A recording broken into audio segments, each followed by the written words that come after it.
Ésaïe chapitre 33. Malheur à toi qui ravage, et qui n'a pas été ravagé. Qui pille, et qu'on n'a pas encore pillé. Quand tu auras fini de ravager, tu seras ravagé, quand tu auras achevé de piller, on te pillera. Éternel, aie pitié de nous. Nous espérons en toi. Sois notre aide chaque matin, et notre délivrance au temps de la détresse. Quand ta voix retentit, les peuples fuient, quand tu te lèves, les nations se dispersent. On moissonne votre butin, comme moissonne la sauterelle, on se précipite dessus, comme se précipitent les sauterelles. L'Éternel est élevé, car il habite en haut, il remplit Sion de droiture et de justice. Tes jours seront en sûreté, la sagesse et l'intelligence sont une source de salut, la crainte de l'Éternel, c'est là le trésor de Sion. Voici, les héros poussent des cris au dehors, les messagers de paix pleurent amèrement. Les routes sont désertes, on ne passe plus dans les chemins. Il a rompu l'alliance, il méprise les villes, il n'a de respect pour personne. Le pays est dans le deuil, dans la tristesse, le Liban est confus, languissant, le Saron est comme un désert, le Basan et le Carmel secouent leur feuillage.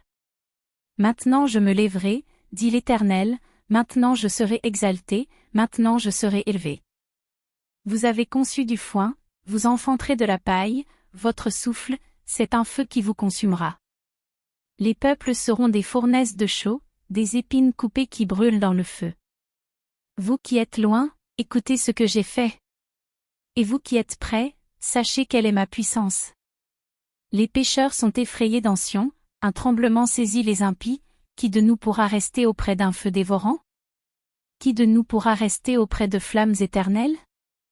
Celui qui marche dans la justice, et qui parle selon la droiture, qui méprise un gain acquis par extorsion, qui secoue les mains pour ne pas accepter un présent, qui ferme l'oreille pour ne pas entendre des propos sanguinaires, et qui se bande les yeux pour ne pas voir le mal.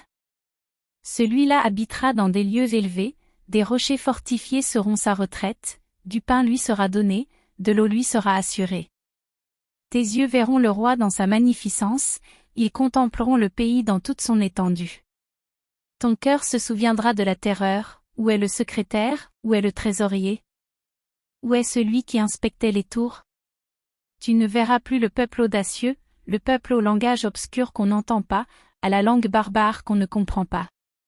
Regarde Sion, la cité de nos fêtes. Tes yeux verront Jérusalem, séjour tranquille, tente qui ne sera plus transportée, dont les pieux ne seront jamais enlevés, et dont les cordages ne seront point détachés.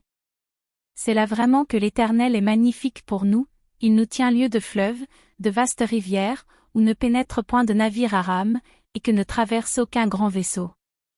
Car l'Éternel est notre juge, l'Éternel est notre législateur, l'Éternel est notre roi, c'est lui qui nous sauve. Tes cordages sont relâchés, ils ne serrent plus le pied du mât et ne tendent plus les voiles. Alors on partage la dépouille d'un immense butin, les boiteux même prennent part au pillage. Aucun habitant ne dit « Je suis malade ». Le peuple de Jérusalem reçoit le pardon de ses iniquités.